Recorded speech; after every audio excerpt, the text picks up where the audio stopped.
Heather Fantasia. Let's hear it for her. Oh my God, that was incredible. I'm backstage getting all teary. I just have to admit. Hello, Seattle. I'm Patti Dobrowlski. I'm your MC for tonight and your live illustrator. Woo! So I'm embarrassed to have my cue cards in my hand, but when you see what I do later on, you'll understand why I need the cue cards for this part of it. Okay, are you ready? Are you changemakers ready? Because tonight is the most incredible program you are ever going to experience. These women, speakers and panelists and winners that are coming up here, they're unbelievable. So, we know we have to be bold now, am I right? Okay, so why do we have to be bold? Well, if you look at the UN Sustainable Development Goals to achieve gender equality by 2030, how we doing? Not good, that's right. So that's why we have to be bold and invest in women, which is why we're here for the 9th event here in Seattle. 9 years, let's give it up. But you know, this year, the past year alone, we've seen women step into these new roles, which is really fantastic, in places where they've long been denied, from astronauts to Nobel Prize winners. We see women stepping up and hitting this first-time achievements in entertainment, sports, business, education, science, and even the military. These are roles that have been held by men, some of them, for centuries. I mean, really, centuries? You gotta be kidding me. We could have done it long ago, am I right? So, that's why we gotta be bold, and we gotta do something, and we gotta make change, and tonight we're gonna be inspired by everyday women who are doing these incredible things. Now, one thing I noticed this year, I don't know if you did, but really, we saw a lot of role modeling out there on TV, you know, out in the news. We see women basketball players who are record-setting. They are spending tens of thousands of autographs, giving them out to kids, girls, and boys, just spending their time role modeling so that they can be great. But wasn't it fun when you watched the Final Four and it was the biggest ESPN watch party in history? 24 million was the peak. So I just got a thrill out of that, I have to say. But you're here because you're role models too. And you know we have to invest. We have to use our voices. We have to create that vision, and we have to go out there and make change. So tonight, we have some of the most extraordinary change makers in Seattle. Women who have flipped that adversity or challenge into something extraordinary. Are you ready? Are you ready? All right, well, let's not... Okay, I'm gonna get out of here and bring up our first speaker because she is incredible. I'm a huge fangirl of Grace Yu, and you should be too. She is amazing. So she is the youngest member on Governor Jay Inslee's team to serve as the executive director of the Washington State Women's Commission.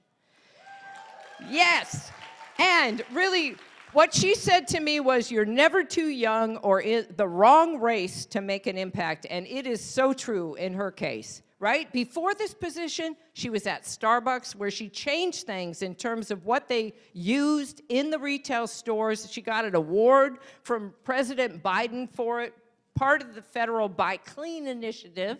But not just that, here's more.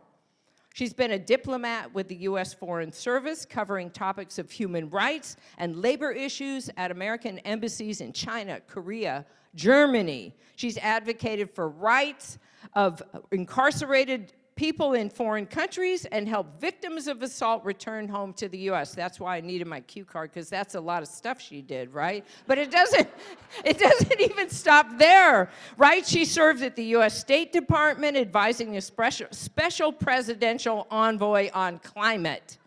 Now, here's my favorite part, though, about her. This is the part that I remember the most. She has top secret clearance. It's serious, right? So she's a powerful voice for DEI, sustainability, and diplomacy. I want you to give it up for Grace Yu. Let's do it.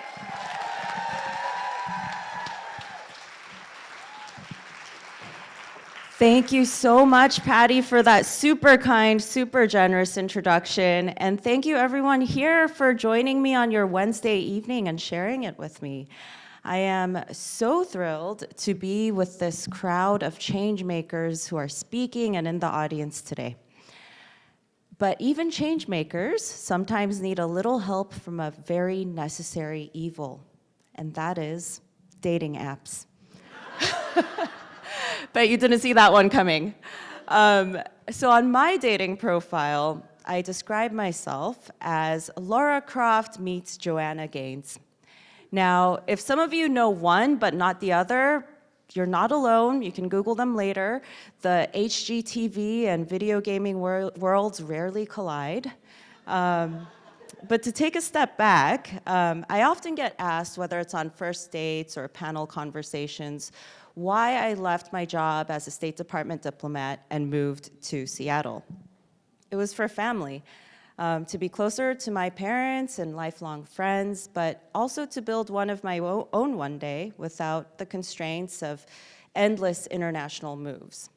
Because while I very much enjoy the many years of travel that I have under my belt and continue to be bold and seek adventure like Lara Croft, I also want to be a mom one day who has an eye for shiplap and bakes bomb cookies like Joanna Gaines. So sometimes I can't help but think, maybe I'm wanting too much. Maybe I'm being greedy by wanting the best of both worlds. I think some of you might remember reading that now legendary article on Why Women Still Can't Have It All by Anne-Marie Slaughter. But then I remembered so many women around me are already Joanna Gaines meets Lara Croft. Maybe their adventures aren't raiding tombs, but rather winning a pitch or earning a new project. Maybe instead of deciphering ancient hieroglyphics, they're writing new code for a groundbreaking app. In my case, adventure is a little bit less glamorous on the outside. I'm usually in back-to-back meetings reminding government leaders that women are indeed half the world and naturally half of our state. And so we need policies and representation that reflect this unchanging fact. This isn't new news, but still, securing budgets and advancing legislation requires some of the wildest adventures, especially when there is a staggering $360 million deficit globally on investing in gender equity measures.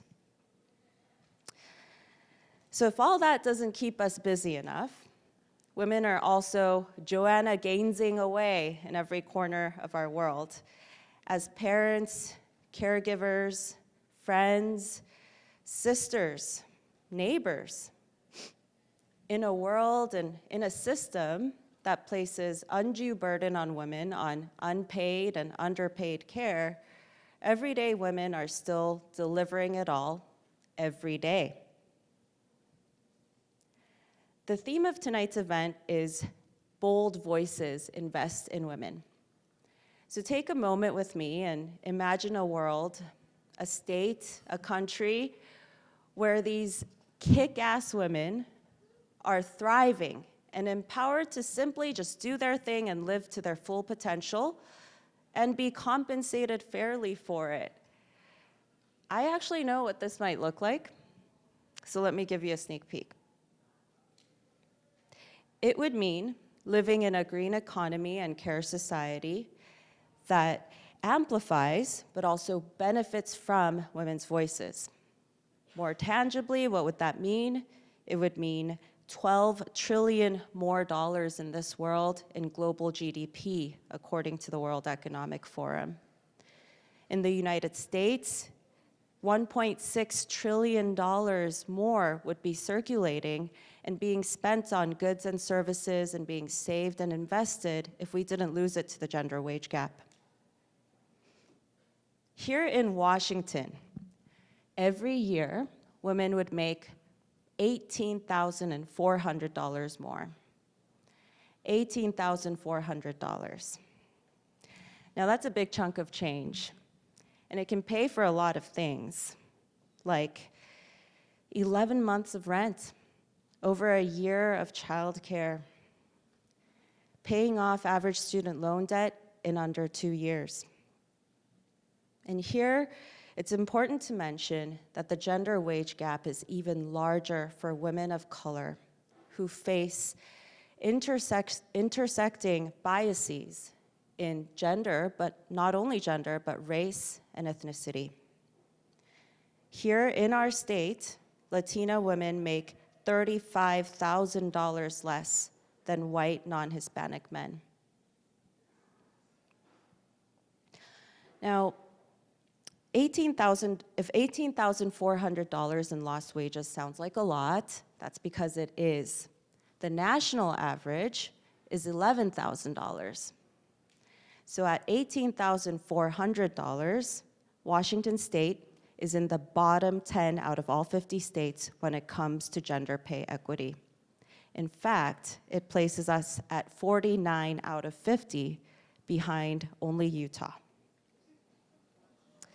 Yeah, murmurs, right? Lots of oohs and ahs. So why is this the case? Washington and Governor Inslee, my boss, plug for my boss, right, has been such a leader in so many ways when it comes to women's representation and women's rights. So why do we have this horrendous wage gap in our state? There are several reasons, including women's disproportionate caregiving responsibilities, the lack of accommodating policies, and just direct discrimination. But the primary reason in our state for the gender wage gap is something called occupational segregation. This is the overrepresentation of women in low-paid work, in caregiving or in tipped services, and the underrepresentation of women in high-paid work, like tech, STEM, aerospace, construction, and the trades, the very industries that thrive in our state. In America, if we continue on this trajectory, the gender wage gap won't be closed until 2067. I'll be 77 years old then. As a Washington woman, where our gender wage gap is worse than the national average, I probably won't ever get paid fairly in my lifetime. But the reality is the gender wage gap affects so many more people than just women and our families. It drags down the entire economy. And that's why more people, more decision makers need to see that. Because the flip side of that is, how much can we unlock? How much stronger can our state's economy be if we're fully tapping into half our state's workforce? To achieve this future, government and companies need to get to work. But who's going to kick them into action? Who can keep them accountable? Who actually has the power to run the show with things like votes and spending power? You and me, us. So I have a challenge for all of us here tonight. As Patti mentioned, UN member countries committed to this 2030 deadline to achieve equality for all women and girls around the world. At our current trajectory, we're not going to meet that deadline, but we still have time for Washington to play its part. So let's bring Washington from the bottom 10 to the top 10 in gender equity by 2030.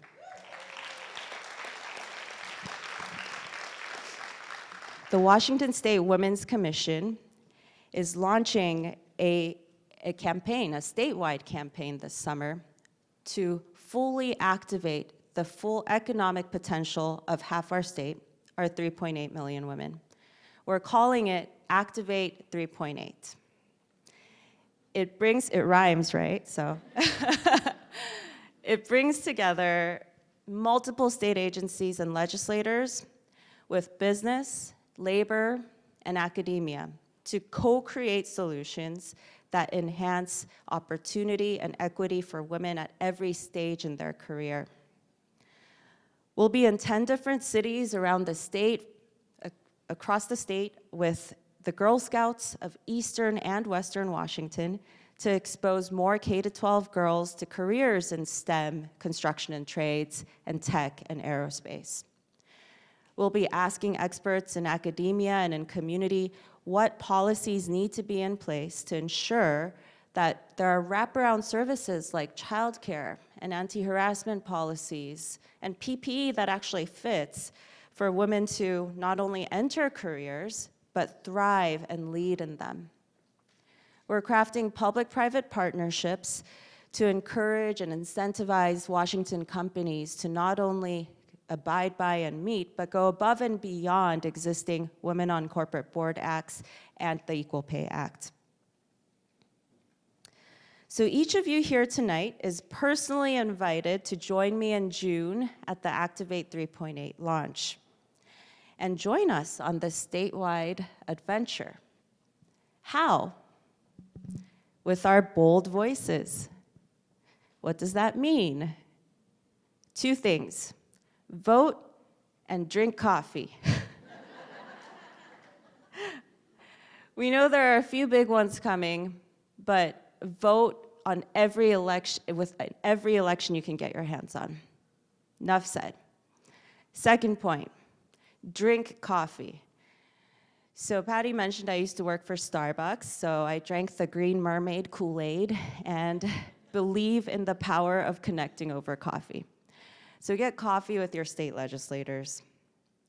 Something each of you have in common here today as Washington women and men that you probably didn't know you had in common is free and direct access to my email inbox. So if you don't want to cold call your legislators, send me an email. And I am happy to connect each and every one of you and make an email intro to your legislator. But before you do that, you got to know their names first. I will be the first to admit that there was a time in my life when I didn't know my state legislators' names, so you are not alone. Google away and then email me. So now that each of you have been activated as bold voices to bring down this gender wage gap, and as we go out and continue to be Joanna Gaines meets Laura Croft in our respective workplaces and communities and families, it's not always going to be easy or full of inspiration or sunshine and rainbows or burgers and martinis in my case. Frankly, some days will suck. I remember there were so many excruciatingly hard days in every chapter of my career journey. But boy, will there be many more moments that make it worth it, like you and me here today. Because remember, the outcome is already defined. We will achieve gender equity. The arc and momentum of history is more for us than ever before. It's just a matter of how and how quickly we get to that future. The good news is here in Washington, things are already in play. We have a cabinet-level agency under the Office of the Governor that is charged with the mission to serve Washington's women and girls. My job exists. Activate 3.8 is just around the corner. So come on. Let's be bold now. Thank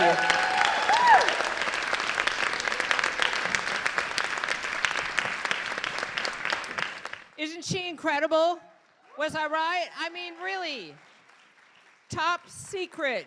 Remember. Thank you so much. Thank you so much. Okay, our next speaker is really, so I captured a couple of these bold things down in the bottom. And what was one of the bold things? That 3-point, that's right, activate, and the other was have coffee. So remember, that's like my favorite thing. How many of you? We're Seattleites, really? Yes, exactly. All right, so our next storyteller, Yolanda Barton is a trailblazer in immersive storytelling.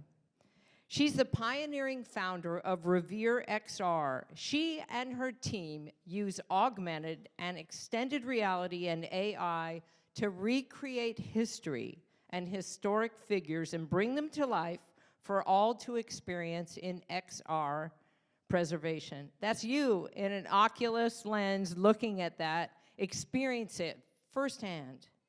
She's transforming how we engage, interact, and relive history, melding the past with future technology. Now, the thing about Yolanda is she's a multiple award winner, which she'll tell you about. Pardon me while I flip my card. And her revolutionary mission, really, is to use technology to fight to restore our history so we never forget it and we honor the past, despite all the opposition around us that's trying to tear it down. And you know it's true, am I right? So, now Yolanda, she had a health situation, so she couldn't fly to be with us today. But she recorded a beautiful video for you to watch and be with her. So, and she also gave me some, just an introduction to her and her apology for not being in person. She writes, I sincerely apologize for not being able to join you at the Be Bold event this year. I hope my story and words will bring comfort, inspire, and energize every young girl present today. Let my absence be a reminder of the challenges we face, but let it also fuel your resolve to be bold in your pursuits, to overcome obstacles and to shatter glass ceilings wherever you find them. Know that I am cheering you every step of the way. Cheers to all the ordinary women and girls doing extraordinary things, and we'll see you on the front lines of change. Let's give it up for her. Yes. I grew up born and raised in the Central District of Seattle, a neighborhood that might seem ordinary to some, but to my family, my grandparents, the community, and to me, it was the heartbeat of this beautiful city. This neighborhood was once home to legends like Jimi Hendrix, Quincy Jones, Ernestine Anderson, and it's where the seeds of inspiration were sown, creating a live music scene that inspired music legacies, launched the careers of geniuses, and shaped music all over the globe. Picture me as a young girl helping my grandmother choose which fur coat she was going to wear for an evening of live music in this city, very close to where you're sitting right now. This was so much more than just a vibrant community. It was the cradle of creativity. I would help my grandmother put on her pearls and select the perfect perfume while she would tell me legendary tales of a blind man who could play the piano with a 15-year-old named Quincy, and together they would transform the stage. I was mesmerized by her every word, and it really instilled this keen sense of pride to know that I came from a city of such greatness. Beyond the music scene, there stood my grandmother, a pioneer. Imagine stepping into shoes so large they could change the course of history. My grandmother did just that, breaking barriers as the first Black woman to own a beauty salon in Seattle, transforming it into a beacon of empowerment for women. Her legacy is not just in the business she built, but in the unyielding belief and powerful conviction that any woman with skill, talent, and determination can carve her own path. History is often seen through the lens that really minimizes the roles of women. The truth is, women have always been pioneers, leaders, and innovators. It's essential that we amplify these stories to inspire young girls like you to dream without boundaries. Remember, we are the descendants of trailblazers, and we stand on the shoulders of ordinary women who do incredible, extraordinary things. These are the women that inspire me, and their footprints have become the impressions of greatness that will guide each of us to lead our destiny. After years of experiencing adulthood abroad, I left corporate America to attend grad school, and that allowed me to return to my beloved city and bring my two daughters home to experience their history and introduce them to remnants of our family legacy in the Emerald City. I was about to fulfill a lifelong cherished dream, to bring my children home and allow them to walk the streets that were steeped in the most incredible history. As we pulled up to the neighborhood, My excitement turned to profound silence. I was shocked. The community, the neighborhood, it had vanished. It was gone, erased with no trace. What happened to the heartbeat of our history, the identity of our city, the very soul of our shared stories? I searched for any familiar face, any remaining echo of the past, but found nothing. What now of the stories my grandparents passed down to me? What becomes of our history, our legacy, our music? How do we preserve these melodies for generations to come? What will become of Seattle's identity without these stories? Statements like, "You need to get over it. Let it go, Yolanda. It doesn't matter anymore." Standing in those moments, I was struck with the full force of anguish. Feeling disregarded, displaced, I was faced with the disappearance of who I was, where I came from, and what I valued most. In the midst of my anger and facing the monstrosity of adversity, there was an opportunity before me. A sense of fierceness, fearlessness, and boldness that ignited within me. You see, in all of our lives, we're faced with a defining moment where the past, present, and future collide. And in the midst of the anger, a new version of myself emerged. I became the solution. And a new mission unveiled to resurrect and bridge the stories from Seattle's past to our future. I came home to preserve and leave a legacy. My legacy of immersive storytelling, a pledge to keep the spirit and identity of Seattle's melody alive for generations to come. During grad school, I dedicated myself to interviewing and preserving the rich narratives of our elders, storytellers, and our city's past. And from these invaluable encounters, I crafted a virtual and augmented reality experience that not only recreated, but actively safeguards Seattle's profound legacy. I stand before you today not just as a founder or an activist or a storyteller, but as the living embodiment of audacity and resilience. Despite having no background in technology, I pursued a double master's, was recognized and honored by Oculus for my innovative contribution to virtual reality. I proceeded to win Oculus Launchpad and have been named in the top 100 women of the future and just delivered my first TED Talk. Now, as the CEO of Revere XR, I've launched an immersive storytelling company using virtual and augmented reality with artificial intelligence to transform the way that we experience history. Now we don't just have to tell stories, we can also create fully immersive interactive experiences that bring history to vivid life, making the past accessible and engaging for everyone. On this journey, I really learned an invaluable lesson about the power of a single voice. When you use your voice, you can ignite a fire that can transform schools, communities, and even the world. The power of your voice can spark change and alter the course of history. So I've been asked, what's the secret behind your journey, Yolanda? A revelation born from the intense fire of adversity. My voice, my path emerged most powerfully when audacity and adversity fueled me. It was adversity that inspired me to reconnect with my roots and honor them through groundbreaking technology. It was adversity that propelled me to use my voice to forge paths where none existed. It was adversity that drove me to change the status quo and innovate beyond conventional boundaries.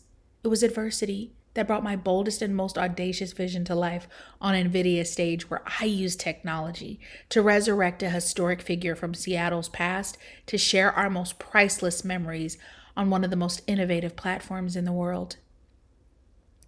In the face of adversity, your most brilliant and audacious moments await. To all the young girls in the audience tonight, let adversity be your fuel. Allow it to unleash your most brilliant, bold, and fierce self. This journey is not seamless. Each one of you will face adversity, but allow it to fuel you, propel you forward. Let every challenge, every setback reveal extraordinary capabilities that exist within you. Because in these moments, when life tests you, when you're tempted to falter, remember that ordinary women and girls just like me and you can achieve extraordinary things. So strip away the hesitancy, the doubt. Let adversity propel you. Embrace your journey with open arms and an open heart. Be bold, be fearless, and let your light shine brightly. I encourage you to transform adversity into your most powerful ally and allow it to propel you towards greatness.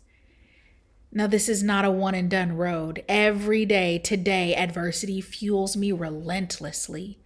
My journey is far from complete. I chose to become a leader in an industry where women, particularly women of color like myself, every day face the stark reality that many in power and many with influence do not believe that I belong.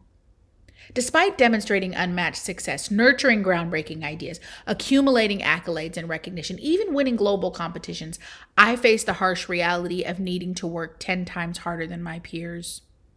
Persistently confronting the sobering fact that women of color in tech receive less than 0.2% of the necessary funding. I travel, I pitch, I present to investors and industry leaders, persistently and tirelessly advocating for my vision and voice in a space where so few like me prevail. But understand this, adversity and the skeptics who doubt my right to be here do not deter me. They drive me. They're the very fuel that strengthens my resolve to not only continue, but to excel, break barriers, and shatter glass ceilings. This is why it's critical to highlight the importance of investing in women-led businesses. Not merely as a matter of equity, it's about tapping into a reservoir of innovation, perspective, and resilience that has the potential to transform our economy. Standing here before you today, I embody the resilience of countless women worldwide, women who embody the very essence of perseverance in the face of overwhelming odds. I use my voice and my story to demonstrate that we are powerful beyond measure. We are catalysts of change, and we are the voices that will not be silenced. I'm here to amplify the importance of supporting and empowering women and young girls. So let's be bold in our investments, audacious in our actions, and unwavering in our belief that when women succeed, the world progresses. Many of you are here today to applaud the efforts of the women on stage. You must also consider how you can act to support and invest in these architects of the future, young girls who hold the pen that will write the future for us all. I say to the future of young, ordinary girls doing extraordinary things, with every challenge that you overcome, every dream you pursue, and every barrier you break, you are crafting a world where more girls like you aren't just participants of the future, but are leading the charge. Be bold, be brave, and do not shy away from your battles. Welcome them. To the ordinary women in the audience today, let us not ask for permission to be pioneers. Let us just be. The world is awaiting our brilliance.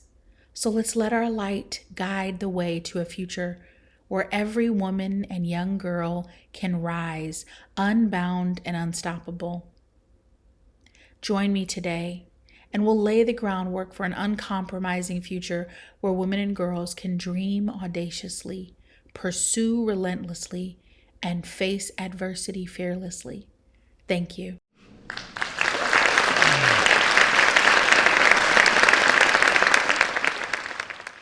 They do not deter me, they drive me. I love that part. I love that. Okay, and so I am waiting to put on that Oculus and have that augmented reality. It is something to behold. Are you ready? All right, good. All right, first, I want you to put your hands out like this and wave them in front of you. Because next, we're gonna have a fireside chat. So get the fire going in front of you while I introduce our moderator, Sarah Studer. Now, Sarah, okay, she's the chief storyteller at truemedia.org, which is a nonpartisan AI project combating misinformation in political campaigns by identifying manipulated media. There's a lot of that going around, wouldn't you say? So you can literally put your posts into there that showed up in your social media feed into their website, and it will tell you, is it fake news, and tell you why. Okay, I'm all in on that. We got something coming up this fall. We got to get ready.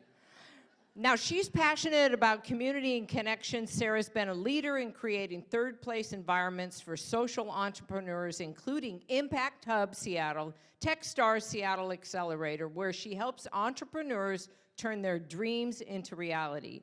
Her mantra is vote, volunteer, give blood, and shop small. Now, in her fireside chat, she'll be investing in women. She's investing in women. Sorry about that. She will be joined by Maria Kolby-Wolfe and Joanna Boisen. Please help me welcome these rock stars. Thank you. Let's go.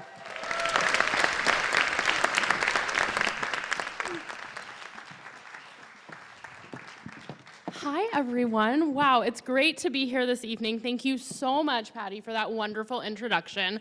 Now, a lot of that introduction was focused on what I do now, which is, yes, I am now working in the world of AI and deepfakes, and that is really only because I'm trying something new.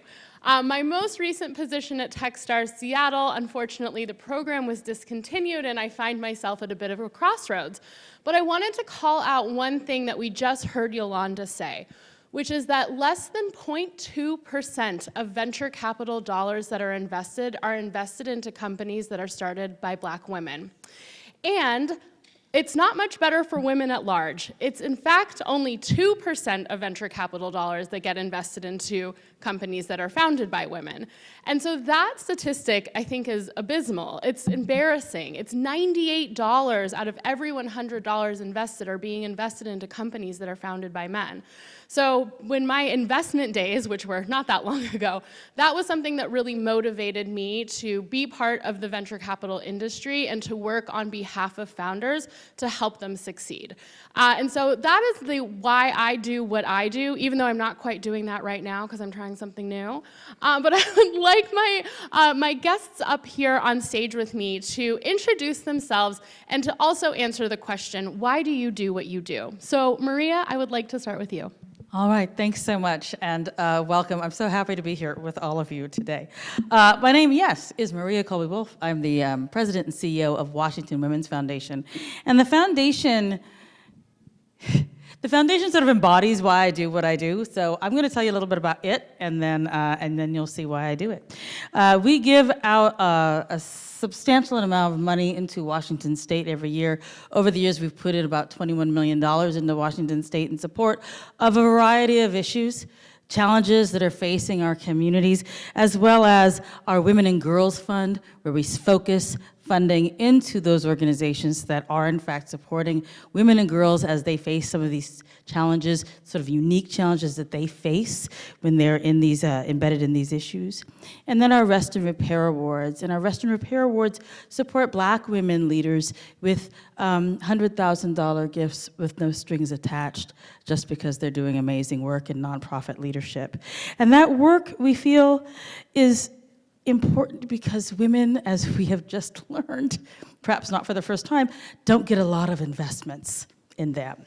And we believe strongly at Washington Women's Foundation that we invest in women and amazing things can happen.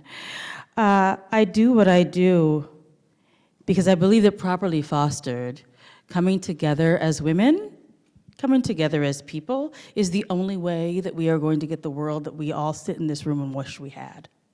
You are not going to change the world by yourself. And so collaborative, collective giving, which is what Washington Women's Foundation does, is about coming together to make our impact greater. And that matters a great deal to me because I think it's the only way we get the world we want. Thank you so much. Joanna, why do you do what you do?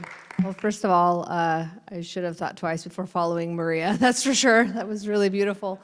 Joanna Boisen, I'm the Chief Pro Bono and Social Impact Officer at Davis Wright Tremaine.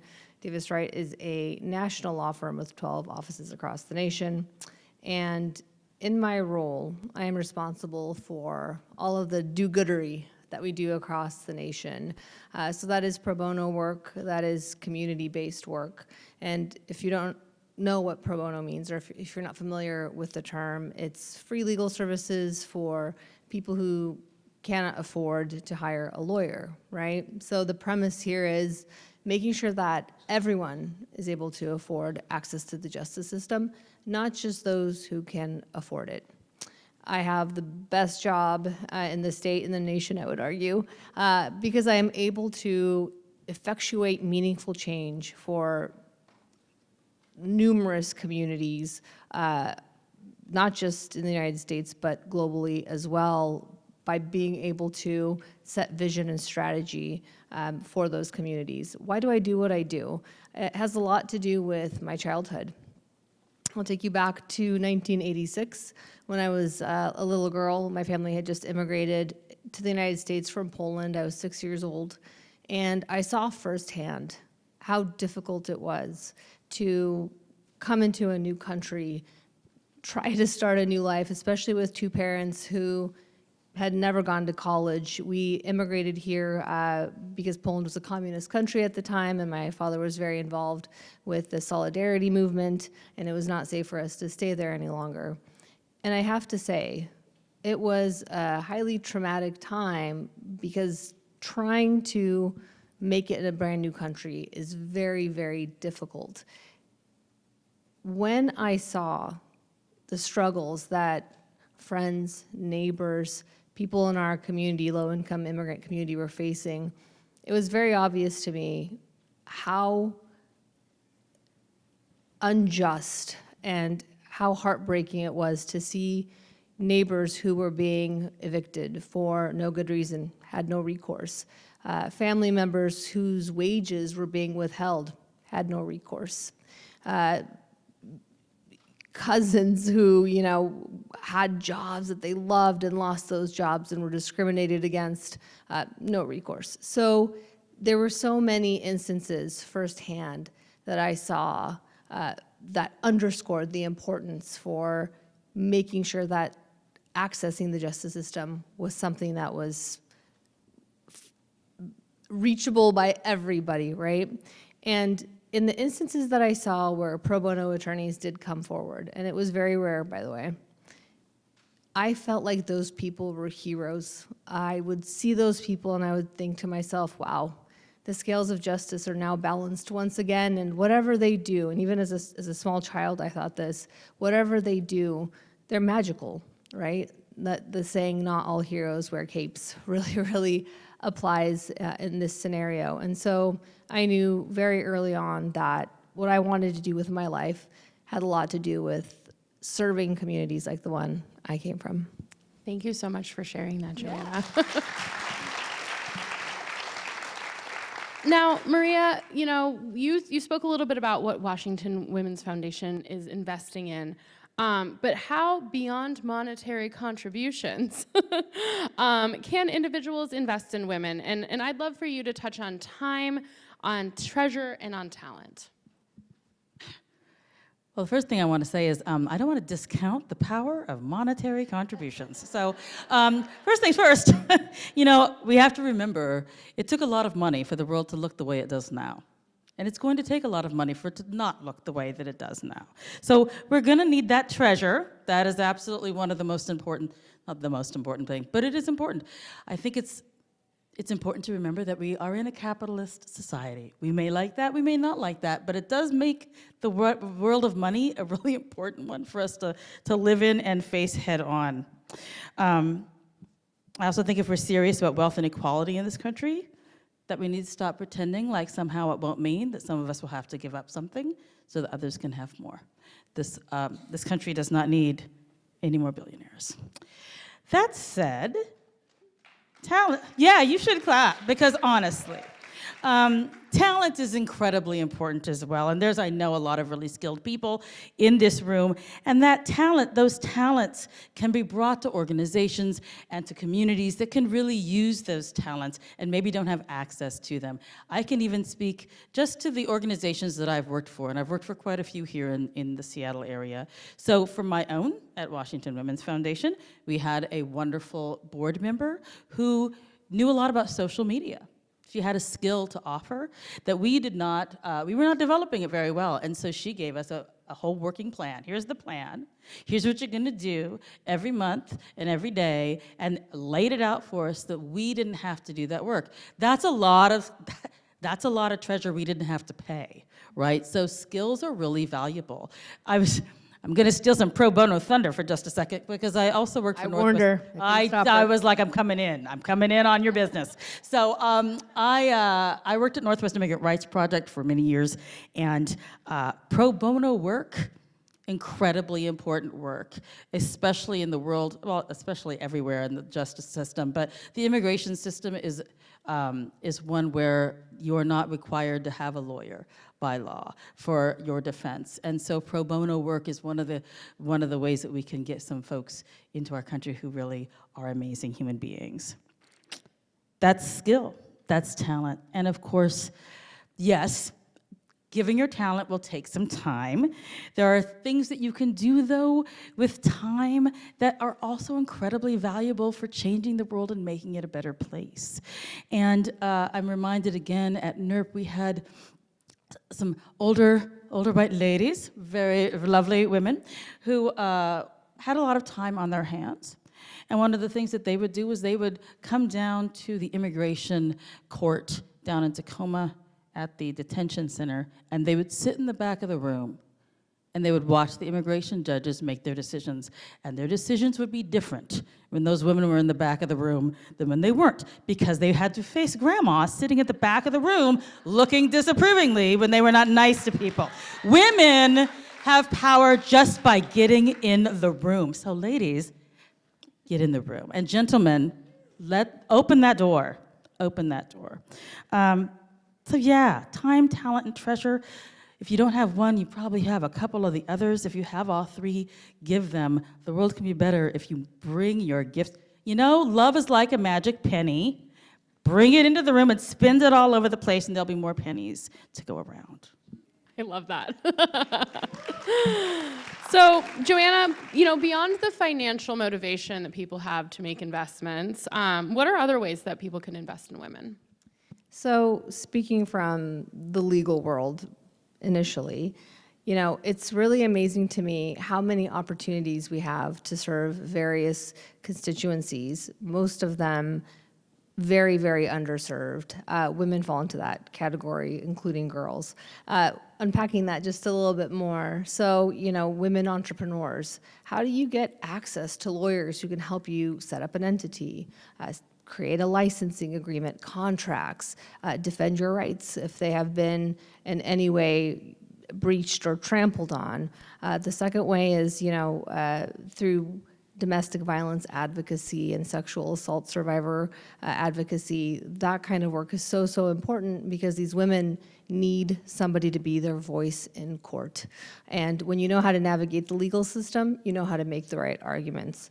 And then the third way would be, working with women who want to start 501c3s, nonprofit organizations that advance mission-critical work that help women and girls around the world. And there are so many out there doing amazing things, but there are so many more that women have these brilliant ideas. They're being bold. They want to start these, 501c3s. The hard part with that is who's going to, fill out your 1023? Who's going to create your bylaws? How about your articles? How about your conflict of interest policy, right? This is not an easy process, and getting that off the ground is impossibly hard. So making sure that, whether you're in the law or if you're in a different profession, you're thinking intentionally about what you can do to advance investment in women and girls. And there are so many ways to do that. And by the way, you don't even have to be an adult to do this, right?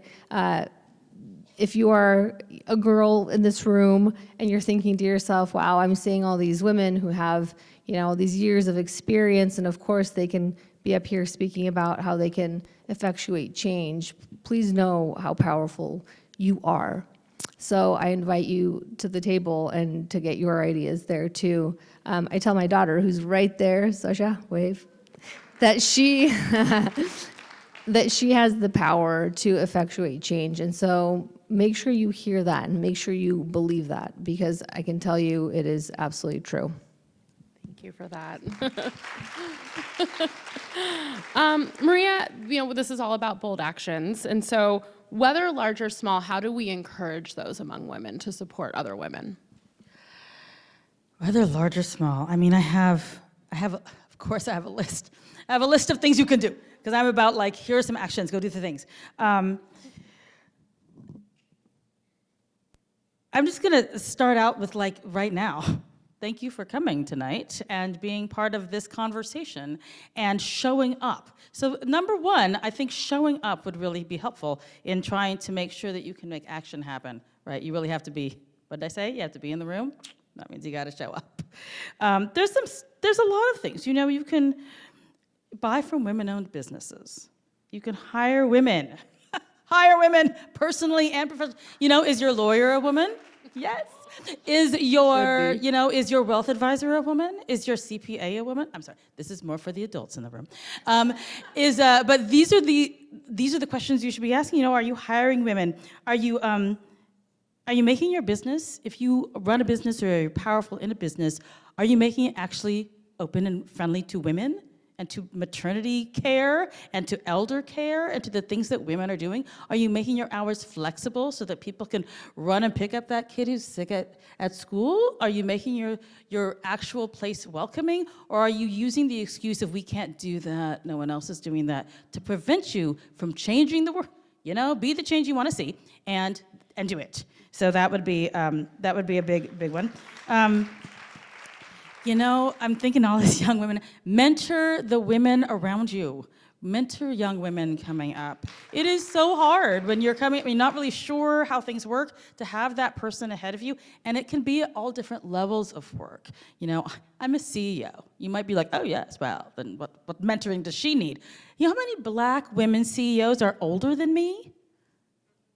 Not a lot. So not having a mentor is a serious, I would like to have someone who could say, hey, here are some ways so you can think about what that next step looks like. I don't know, I'm figuring it out. Mentor people. Just to push my own business, join collective women's giving circles like the Washington Women's Foundation. But you can also create your own giving circles. You can come together as women in a group. All of you pool the dollars you have, and you will find you can give a much bigger gift to organizations supporting women's rights, supporting the work of girls. I know this has been said, and we're going to say it again. Vote. Honest to goodness. Get out there and vote. Be involved in your civic life.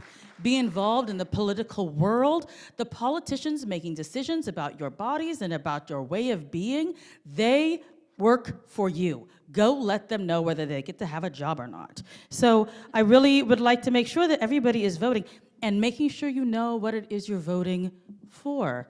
All those judges at the end of your little voting thing where you're like, I don't know. Those are the judges making decisions about domestic violence cases. Those are the judges making decisions about rape cases. Those are the decisions that we want to make sure the people sitting in those seats making those decisions speak for our values. And so get in there, ladies, and vote. Please, please, please. And, last one. I promise, last one. There's a lot of really amazing women's sports here in this city. Go and support your women's sports. Go Rain, go Storm, come on. Oh my gosh, that is a perfect one. I love that. I have two really quick examples about two of the things that you just said. I always like to tell people that everything is more fun with a friend. And on the topic of giving circles, when I had a group of women that I was part of where every month we would pick a different volunteer project, and between 8 and 10 of us would show up. And that was our way to get out in the community, but also to build community among one another, which was a lot of fun. And I've already forgotten the second one because I'm looking at that countdown clock and it's stressing me out. We only have a few minutes left, and I promised that I was only invited to be the moderator because I swore that we would end our panel on time. So here we go. I would love to know, what is a local, small, women-owned business that you're supporting? And while you're thinking about it really quickly, I will give an example. I've gotten quite a few compliments on my dress. Thank you all so much. It's a rental is always my response when somebody says that to me. And I rented this from Armoire, which is a women-owned. All right, well, you already know. Yeah, we were trying to. Never mind.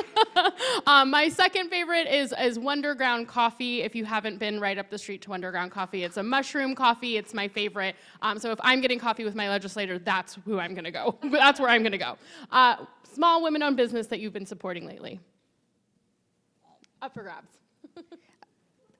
I feel like I've talked a lot. Okay, Noir Luxe Candles, beautiful, beautiful candles. Black-owned businesswoman, amazing. The second one would be Molly Moons. If you, like me, like to eat your weight in ice cream, that's where you gotta go. Yeti is the flavor. And then, honestly, look at the community that you belong to and figure out a way that you can support a woman-based company. Think about that, because each one of you comes from a totally different community, and so you can definitely take our, suggestions, but really, at the end of the day, it's the communities that you belong to that need your support the most. Maria. Well, here to that. I also rented my dress this evening.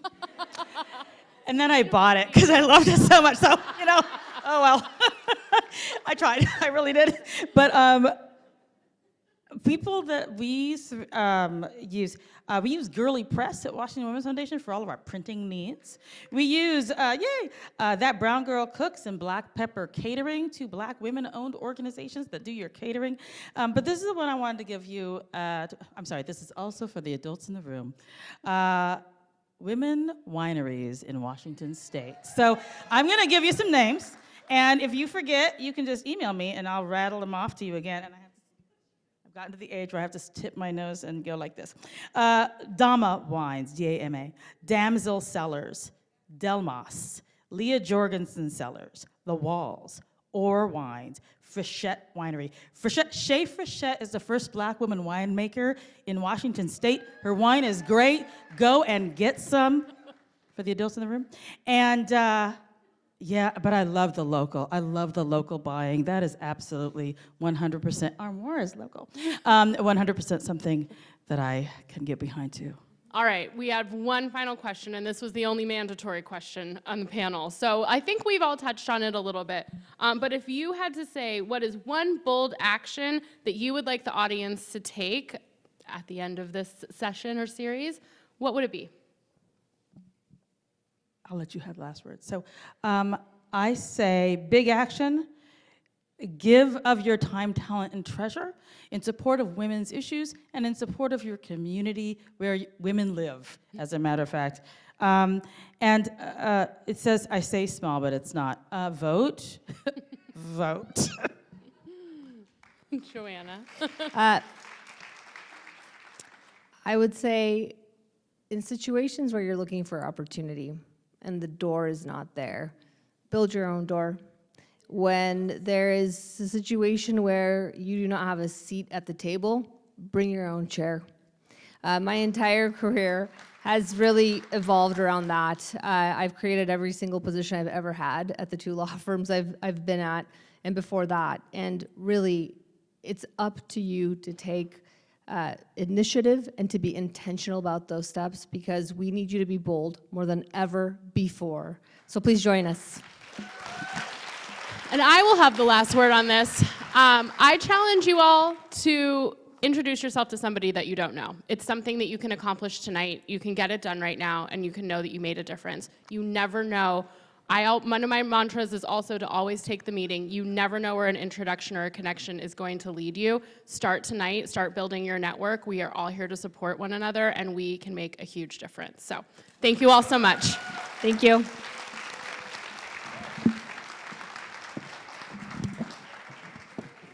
All right, so I just want to say I was one of those people who actually accepted the gift. We were offered the gift to be dressed by Point of View tonight. And so I did take it up, and this is the outfit the Point of View put me in. So don't you think that's good? So if you notice outside, you can get a card for 25% off. It's a gift certificate from Point of View. You got to do it because it's nice. All of it is very, very nice. Okay, now, are you ready for a little tiny dance break?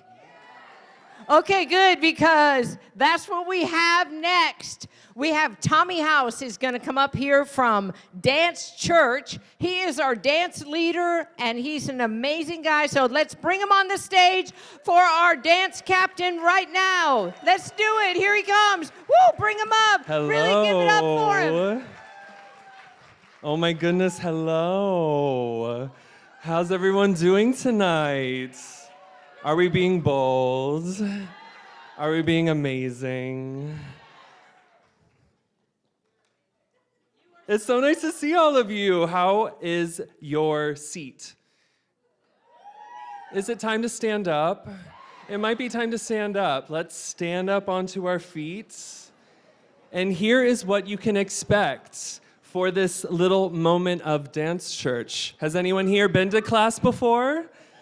Oh, okay, just so you know, Dance Church is a women-founded, Seattle-based and founded company and dance, party, fitness, aerobic moment. We have 7 classes a week. 4 of them are on Capitol Hill right here. And so what you can expect is that we're not going to stop dancing for the next one song. I'll be on stage guiding us throughout, but even though it's frontal, there's no front throughout class. So face different directions throughout this song. Change your front, face a new way. We'll be dancing in our hands, different body parts. I'll be using my body and my words to guide you throughout this moment. There's no talking. We always say there's no talking, but you can always sing along, you can scream, you can laugh, you can giggle. And honestly, when in doubt, if you ever have a question mark, just keep dancing, say yes to your choices, say yes to the choices happening around you. Everyone, really quick, do a little 360. Do a little 1-2. Feel free to spread out, get in the aisles, find your little bubble. Are we all ready to dance? Yeah, okay, let's push the music. Let's have it be loud, please.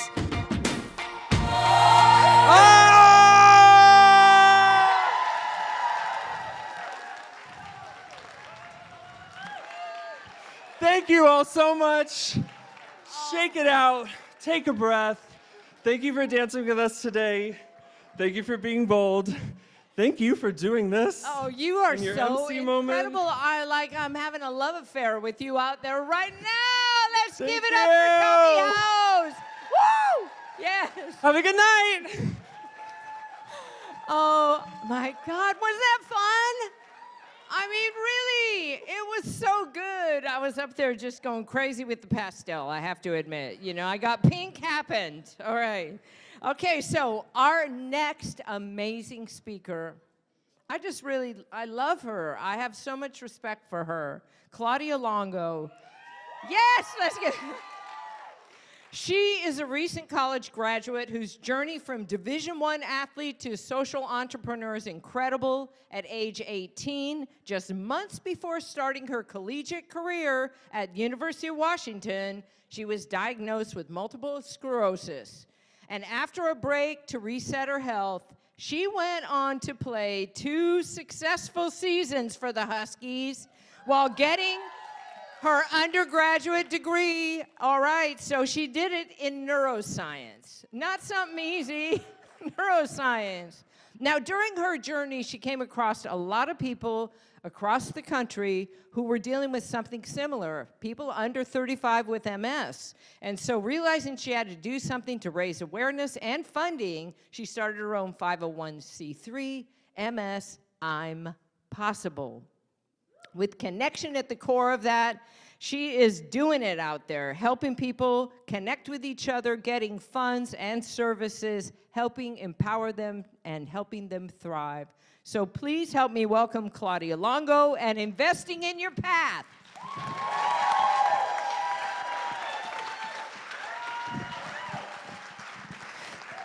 Thank you so much, Patty. I was almost hoping you'd cue Mamma Mia, because I was ready to get that dance party going, but yeah, we got that crowd going.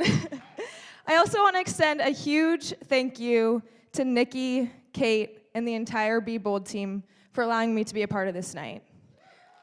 I am so honored and humbled to be here among so many incredible leaders. I'm not gonna lie, when you first asked me to do this, and I heard the theme was something to do with investing, as a 24-year-old working 2 nonprofit jobs, it's safe to say I didn't think I'd have much to contribute to the conversation. But I think that's what's so special about tonight. We have seen and heard about so many ways that you can invest in women. Yes, financially, but so much more. So tonight, I want to take a different lens, and I want to talk about investing in your path. Let me explain. At the age of 11, shortly before my long-anticipated 5th grade graduation, my family received some devastating news. My mom had been diagnosed with breast cancer. At that age, I obviously had so many questions and concerns. But there was one thing I knew to be true. I would find a way to support my mom as best as my 11-year-old self could. So as soon as bits of her hair began falling out from her chemotherapy treatment, I had my answer. I would shave my head alongside of her so she wouldn't have to experience this alone. Sure enough, days later, we found ourselves in her bathroom with the electric razor in hand. When all was said and done, I looked in the mirror and quite literally looked like my brother.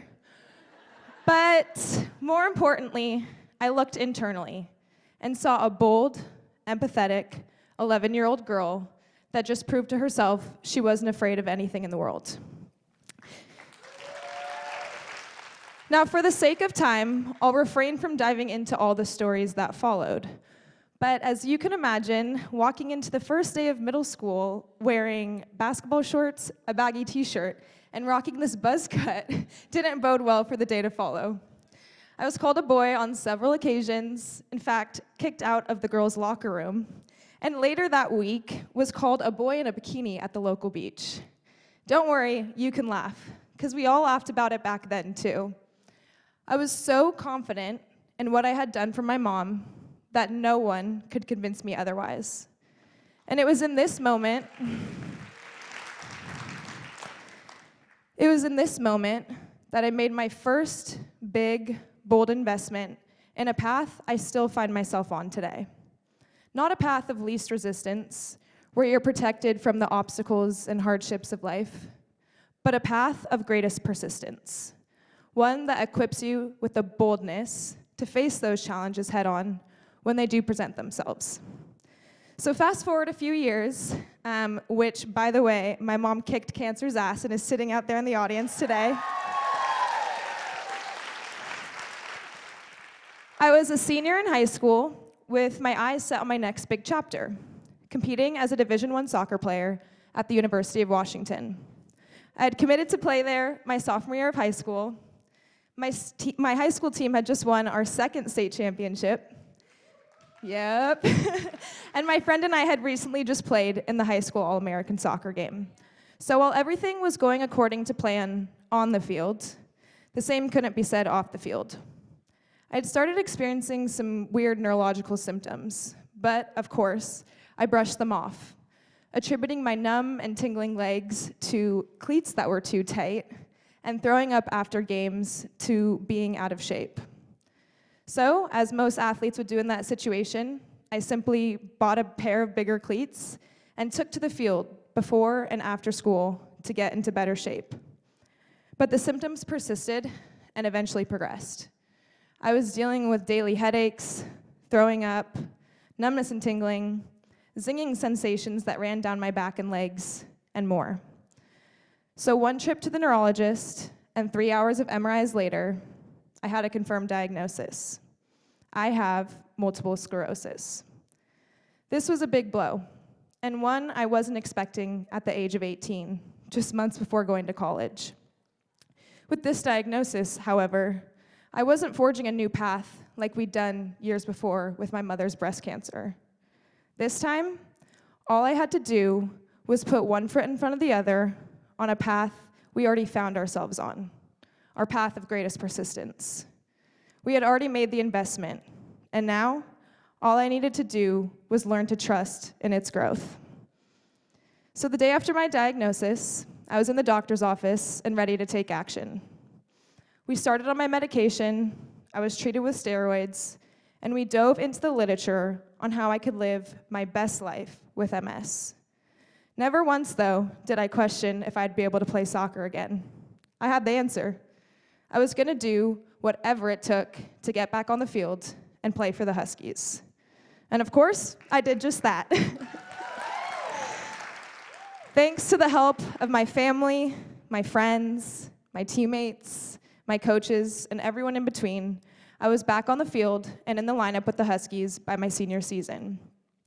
Throughout my career, I also began connecting with other individuals that were living with MS, who were also young, also optimistic about the prognosis of their disease, and very active.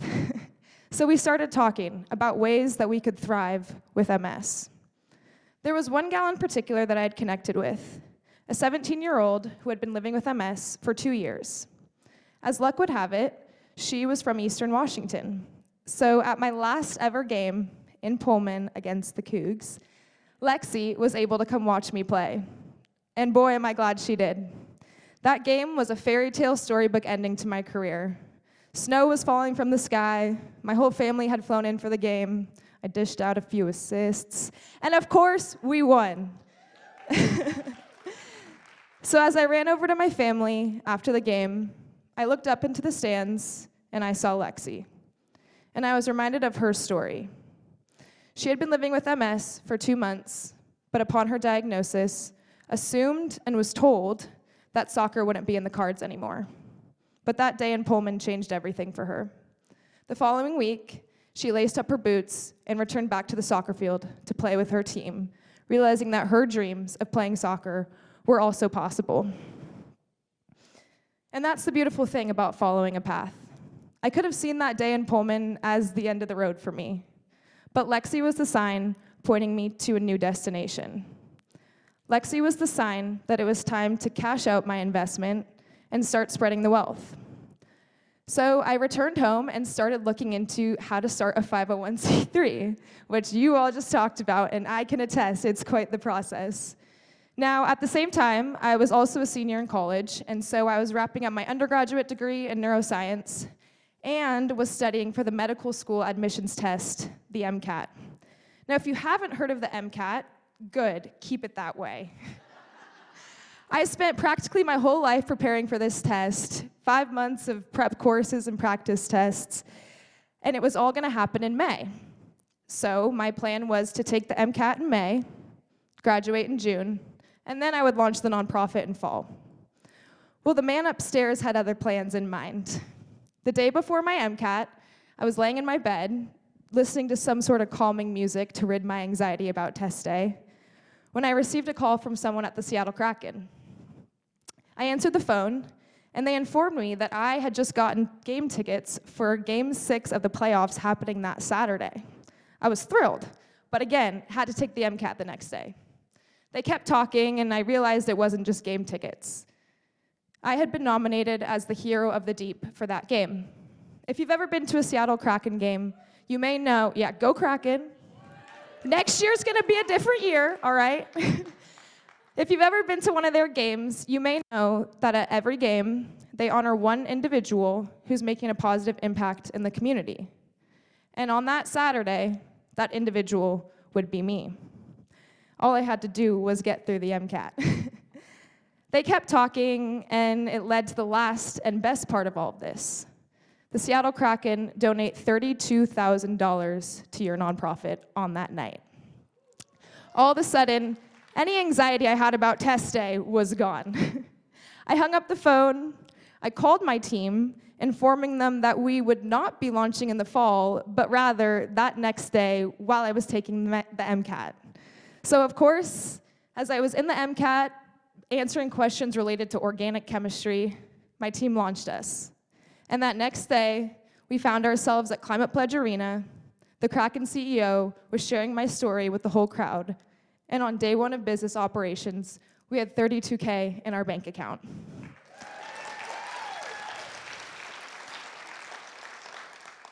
Today, my nonprofit organization, MS I'm Possible, provides community support and financial assistance to individuals under 35 living with MS. Since our launch just under a year ago, we have worked and connected with over 55 young adults with MS who all believe that their dreams, their goals, and their aspirations are possible. How? Because they've all invested in the path of greatest persistence too. Over the past year, I've been asked by quite a few folks how, at the age of 23, I worked up the courage to start a nonprofit. But the truth is, it didn't happen overnight. In fact, it started 10 years ago, when I made that bold investment. At the age of 11, I invested in my mom's health with no clue what would result. And at the age of 23, I was cashing out that same investment to support the health of young adults with MS from all over the country. And this is what leads me to my next point. You aren't meant to walk this path alone. When I was finally able to come up for some air a few months ago, I realized it was time to start looking for another role that would not only support me financially, you're welcome, Dad, but would also prevent me from burning out with the role I was doing at MS I'm Possible. I stumbled upon a role at a different nonprofit and decided to ditch my MCAT and neuroscience degree and instead become a program manager at a nonprofit I knew absolutely nothing about. Lo and behold, it was the best decision I've made to date. My experiences working alongside two incredible female leaders has shown me another key component of these types of investments. Equally as important is investing in the paths of others and clinging on to the people who also invest in yours. And that's exactly what Deanna and Phyllis have done at Board Ready.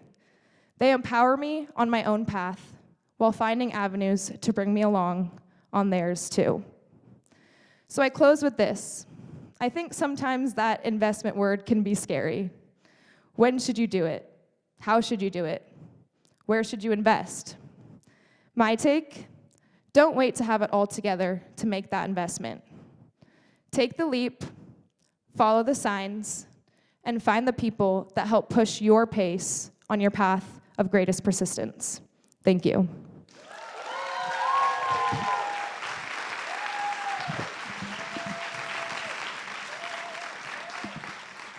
Oh my God.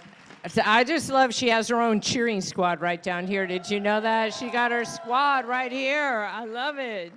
Fantastic. All right, so now to moderate our next panel, the winners of the Be Bold Girls Changemaker Challenge is Nikki Smith. Everybody knows Nikki Smith, am I right?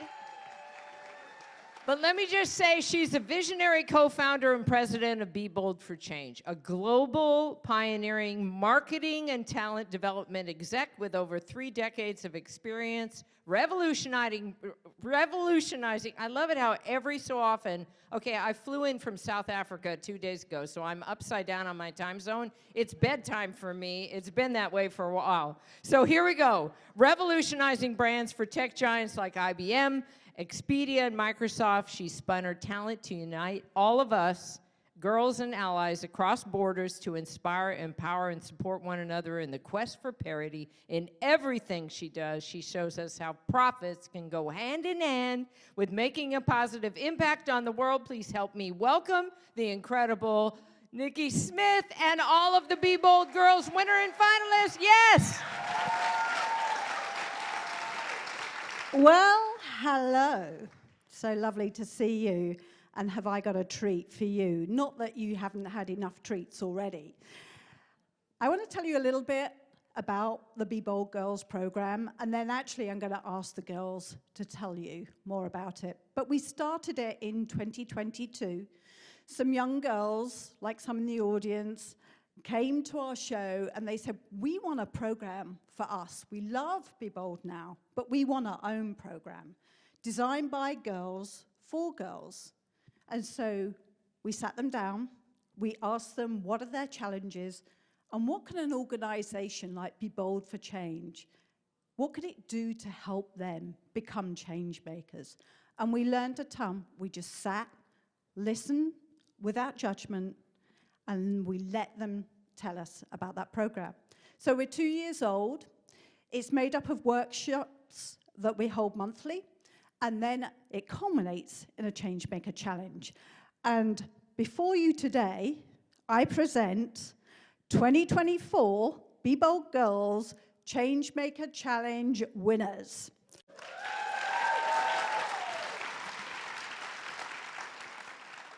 So I'm going to ask them a couple of questions, and we're going to start with an easy one. So, I'd like you all to share your name, your age, your school, and one favorite thing of the Be Bold Girls program. Angelina, do you want to start? Hello, everyone. My name is Angelina. I'm 17, and I'm a senior at Bellevue High School. And one of my favorite things about the Be Bold program is just all our participants and our student ambassadors. I really feel that I've built a close relationship with each and every one of them. And like through our in-person workshops and our online meetings, I feel that I can go to them if I had any problems, and they will be there for me. And that's what I find extremely valuable.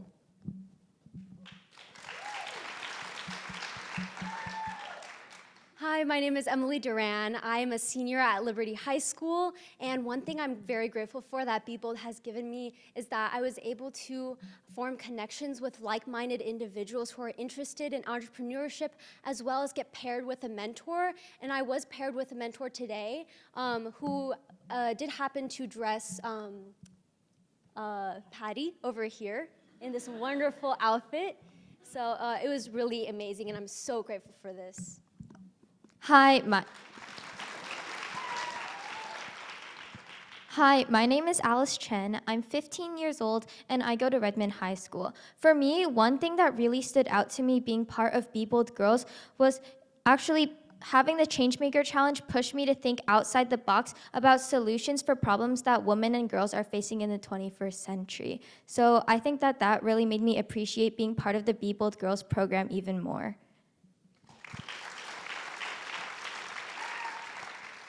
Hello everyone, my name is Nicole Chung. I am a freshman also attending Redmond High School, and something I really appreciated about Be Bold Girls was how they provided me a lot of helpful advice and tips from a lot of women that had more experience in life on topics like presentation skills, leadership skills, and future career preparation skills as well.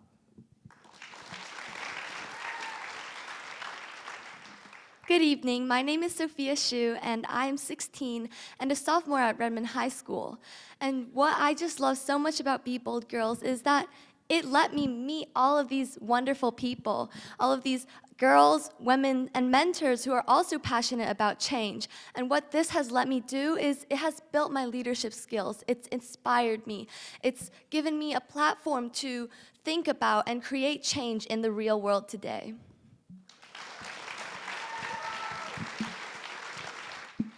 So, Alice and Nicole, tell us about your experience, and in particular, what did you find most valuable?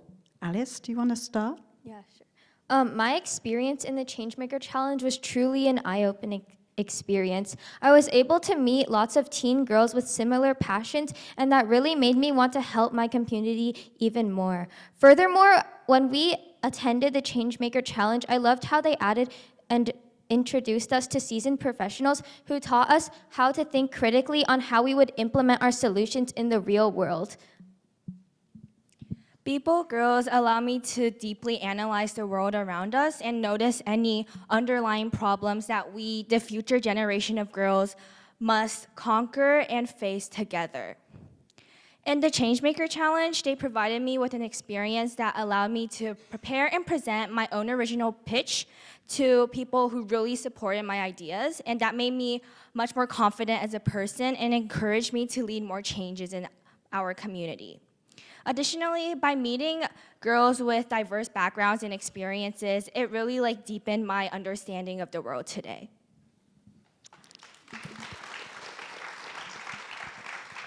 So, Angelina, you've been with this program right from the very beginning as a project lead. You really did co-create it with us, right? And so, can you tell us a bit more about that role and also what impact it's had on you? Yeah, so I was one of the first original leads and I created the program with a bunch of other of my friends, and it's been so helpful. Like, I really feel that I've been treated as like an employee almost, instead of just like a student that are listening to input. Like, we were involved in the program so much. Like, we were looking over the decks, we helped figure out which workshops to do, how to target our audience better. We were also in charge of creating some social media materials as well. And this entire process, it's like a sneak peek into what my future job would be like. And that experience has proved so valuable to me. It's taught me so many valuable skills like organization, time management, public speaking right now, and leadership, of course. These all skills, no matter what career I may choose to pursue in the future, I feel like they'll be very valuable in then. Furthermore, Be Bold Girls is such a great experience, and one of the biggest things is that I could write about it in my college applications as a senior, and that's definitely something that I've been stressing about. And it was definitely a topic for many of my supplemental essays, and I feel that it was a highlight of my application. So would you like to tell us where you're going to college? I'm probably going to UW Foster School of Business.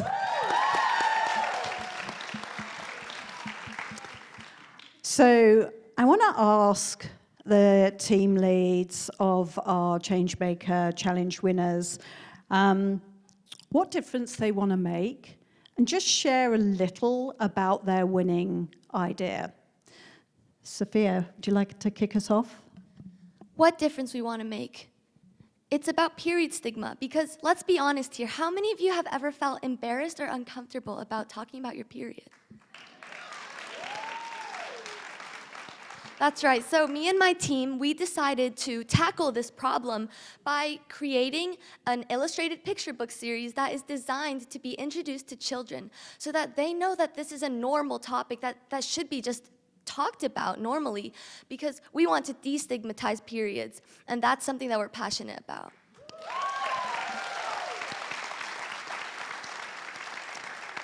Emily?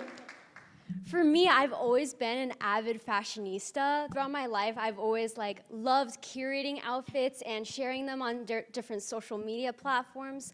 But something I would commonly hear among my friends, my girlfriends and such, is that, Emily, I don't have anything to wear. Let's go shopping. And then I go to their house, look into their closets, finding their dressers filled to the brim of fashion labels such as Shein and Zara.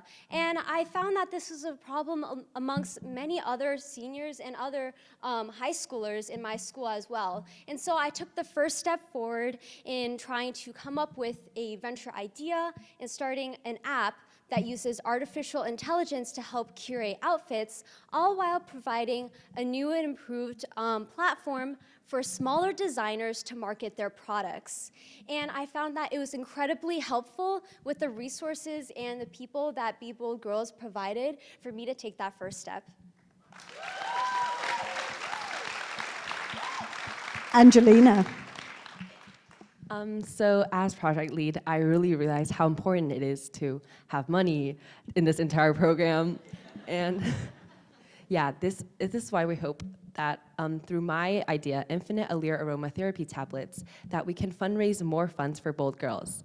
My idea is handmade aromatherapy tablets infused with essential oils that are handmade by each of our student ambassadors, and we're selling them to fundraise. And I hope to achieve 3 points with this. Number 1, of course, is raise money. And number 2 is I hope that through this activity of building tablets with other student ambassadors, that we can make our community even tighter than before. As they work together in person, they can talk about the stress from their daily lives, any issues they're facing, and just be there for each other. And lastly, each of our tablets come with a personalized note from the student ambassador sharing their bold moment. We hope that with this, they can pass on their bold actions to the next person and to spread this even further.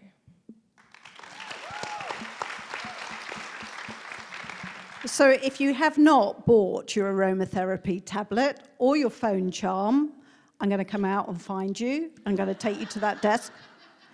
Second, the beautiful T-shirts, we're also selling those as well. So I'm sure you all have, if you don't want one yourself, you have someone you can buy one for. These funds is necessary for us to expand this program, and we want to get it to more girls. So I haven't got much time left, so I'm going to ask Emily quickly. How did the What's Possible workshops prepare you to develop your idea? The What's Possible workshops really prepared me to develop my fashion idea because I was able to meet other brilliant young individuals who are like me that also have wonderful ideas that they can feed in, but also be inspired by bold women CEOs that encourage me to take that first step forward. That's really important in gaining the experience needed to be a young entrepreneur. I think it is the most important thing is to take that first step to gain that experience. It's more important to do that rather than always watch other people do it. And secondly, being an entrepreneur has given me many life experiences and life knowledge that I need to know for being in the real world. As I am a senior right now, I'm about to go off to college. I'm going into business at USC, go Trojans. Woohoo! But being an entrepreneur as a teen gives me many aspirations and many more ideas that I can bring forth in my community at USC and hope possibly start up more businesses within the future. So this has definitely been a wonderful experience being a part of Be Bold Girls. Excellent. Congratulations, Emily. So Sophia had to lead a team. We all know, any of us managers, directors, leaders, we know that's not easy, right? So, Sophia, what did you learn about leading a team? By leading a team for the Changemaker Challenge, I definitely was able to connect with other people who are passionate about change, and this is just so important to me because by creating this project for the Changemaker Challenge, I learned that we, ordinary high school girls, freshmen and sophomores, we're capable of creating an idea. We're capable of realizing this idea and turning it into real life. And that's just so empowering and so inspiring, and it gives me so much more confidence as an individual.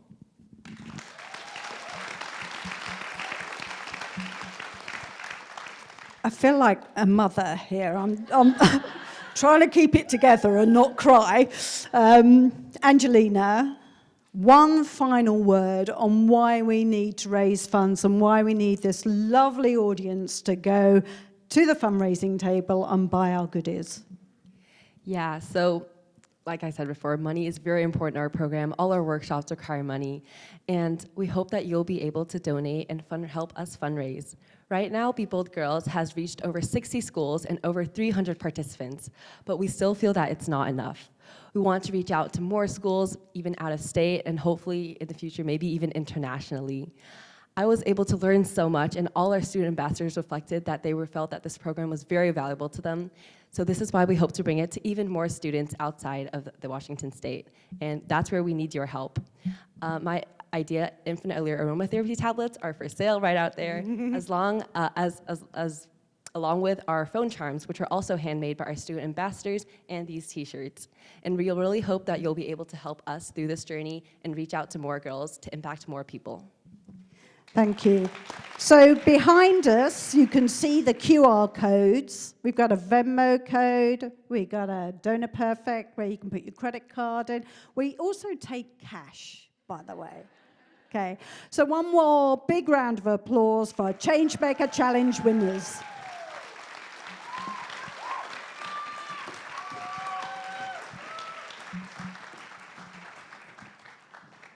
Oh my gosh, those are such incredible things. I went and got my t-shirt right away.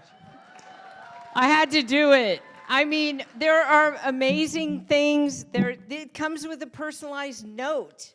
This is it, right in here. I love this. So if you haven't gotten your beautiful thing and your scented wax tablet, sorry, beautiful thing doesn't really describe it.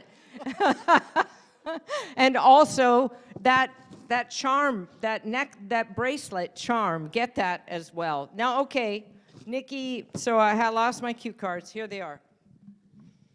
So I think that let's bring Kate up on stage so we Shall can we? talk about, it's so funny because I drew that picture of you, but I put your glasses on because I thought you had them on. And you look like you're about 12 in that drawing, so I have cover-up tape in case we need to redo it. But let's bring Kate Eisler to the stage. Let me just let's introduce her. She's the co-founder, and she's another powerhouse business leader with 20 years experience, and she started W Marketplace, the innovative e-commerce accelerator and online sales channel supporting women-owned businesses. Her global perspective, working with Fortune 100s, fuels her influential voice in discussions about global marketing and gender equity. And she's got a book. Do you know this? Yes, Breaking Borders, HarperCollins Leadership. You better go get it because it showcases her key learnings in the business world. Give it up for Kate Eisler! Well, welcome back to the Be Bold Girls stage. Do you want to remind the audience why I'm saying that? Yes, heartbreakingly last year, 2 days before Be Bold, I had to make a phone call to my friend Nikki and said, I have COVID. So I was not here last year, and it was devastating. And so when I look out on this audience, I am so excited to be here, and I'm so excited to see all of you. And so this is our 9th year. Do you want to tell the audience a little bit about our origin story? I would love to. So Nikki and she had just moved here, and I was running a startup, and we were struggling. It was January, it was gray. So we thought, let's find an International Women's Day event to celebrate. And we looked, and we couldn't find one. And the significance of this is International Women's Day was not very well known. And International Women's Day is about celebrating women. It's about finding women in all walks of life.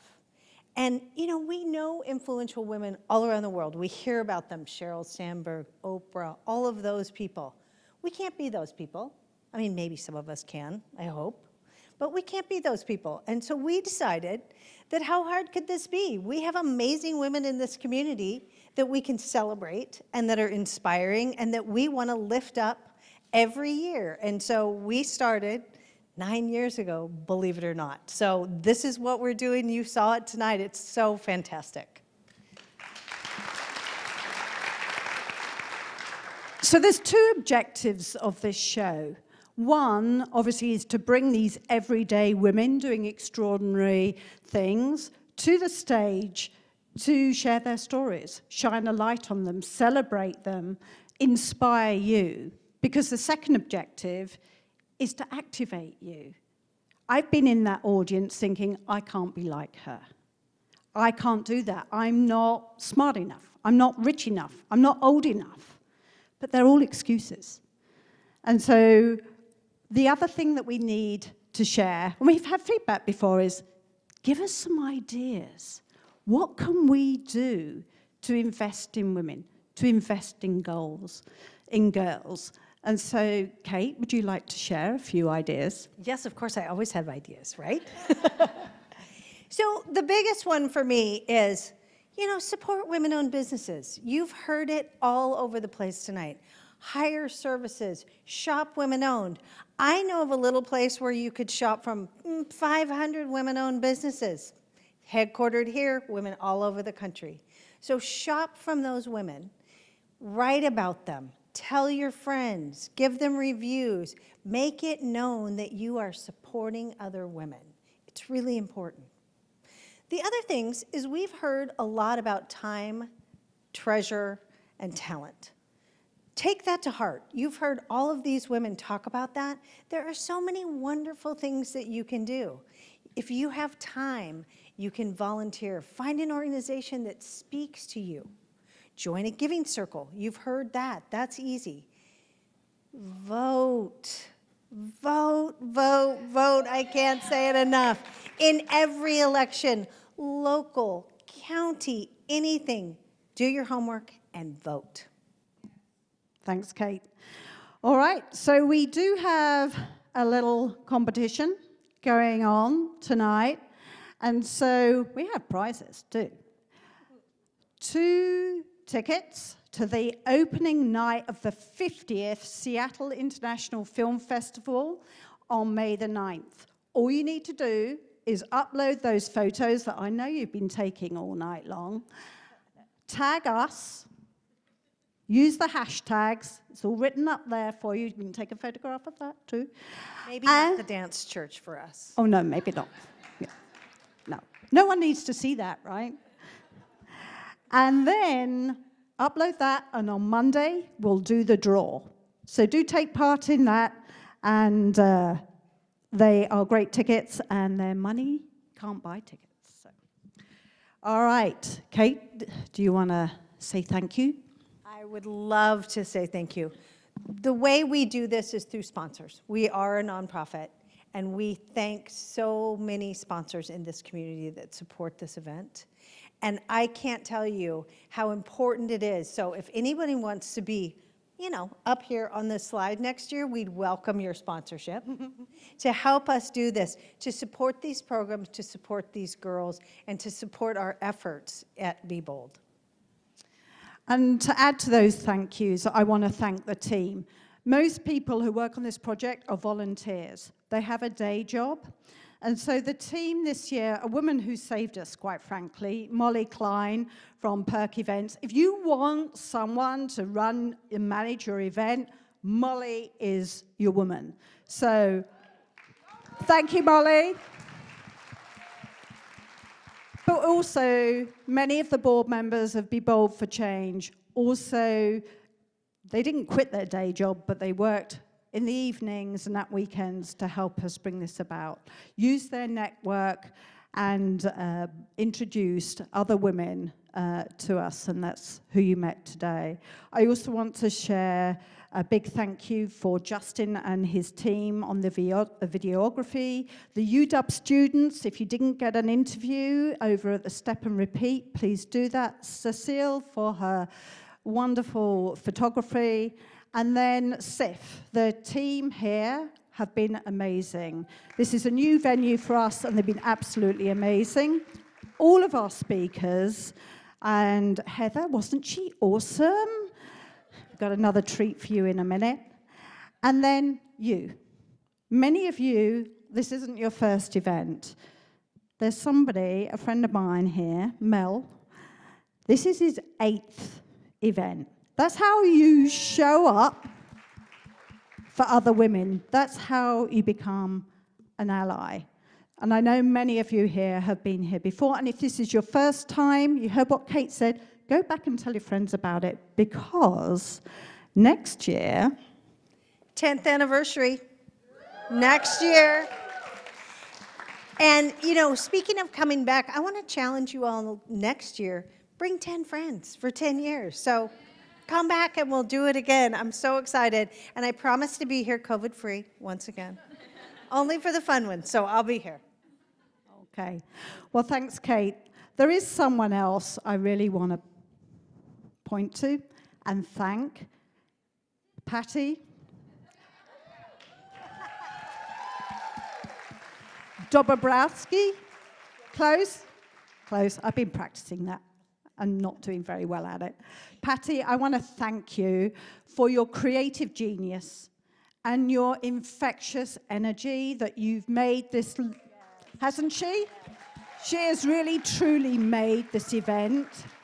So just before she closes us out, Patti, would you like to take us through your mural?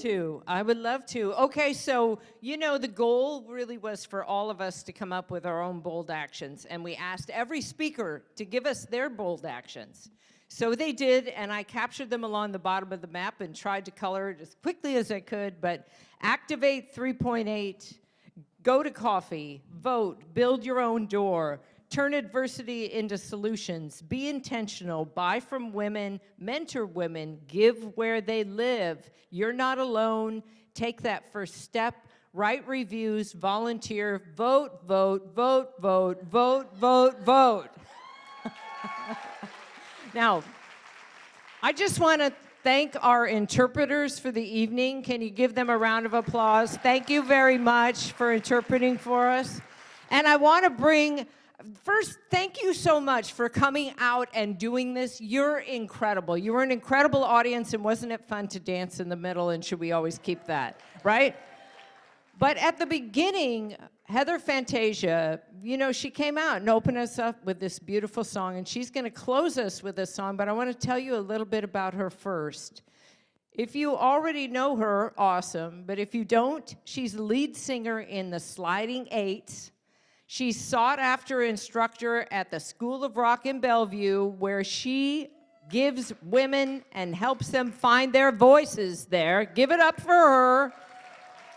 And you can also find her on Spotify. So I would love it if you would come up, Heather, and bring us out with your song while I continue to finish the drawing. Love you, love you. Everybody, round of applause for Heather and all of you. Thank you.